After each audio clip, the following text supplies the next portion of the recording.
ছোটবেলায় আমরা ভুলটা করি, এই যে মোবাইলের ইন্টারনেটের সাথে তাকে একটা কানেকশন আমরা দিয়ে দেই।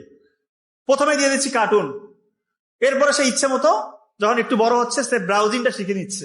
ইন্টারনেটের সাথে যখন সে পরিচিত হয়ে যাচ্ছে তখন সে অযাচিত জিনিসগুলো তার না চাইতেও সে তার চোখের সামনে চলে আসতেছে। আপনার অগোচরে সে ওইটার সাথে অভ্যস্ত হয়ে যাচ্ছে এবং তার ব্রেইন থেকে ডোপামিন রিলিজ হওয়া শুরু হয়। ডোপামিন, এই যে নেশা ঢোকাই দিলেন আপনি বাবা, এমন নেশা ঢোকাইলেন চাইলেও আর ওই ছেড়ে বের হইতে পারবে না। প্রথমে প্রথমে গোপনে করবে সব।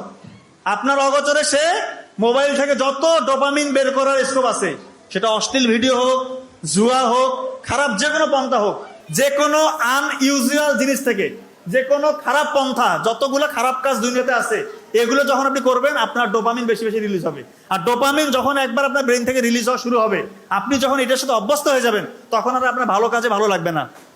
ওই সন্তান দেখবেন বাবা মার সাথে গল্প করতে ভালো লাগবে না, তার লেখাপড়া করতে ভালো লাগবে না, আল্লাহর সাথে যে কানেকশনের ব্যাপার সেজদায় গিয়ে যে একটু কান্নাকাটি করবে ওইটা তার ভালো লাগবে না, কারণ তার হাই ডোপামিন রিলিজ দরকার। হাই ডোপামিন কোথায় রিলিজ হবে? ওই যে মোবাইলের পর্নোগ্রাফি দেখতে হবে, তার জুয়া খেলতে হবে, মানে এক কথায় আনইউজুয়াল যত ব্যাপার আছে দুনিয়াতে এগুলো যখন সে করবে তখন ওর ডোপামিনটা রিলিজ হবে। এবং এইটাতে আপনি অভ্যস্ত করে দিলেন ছোটবেলায় তাকে কার্টুন দিয়ে, এই ভুলটা করবেন না।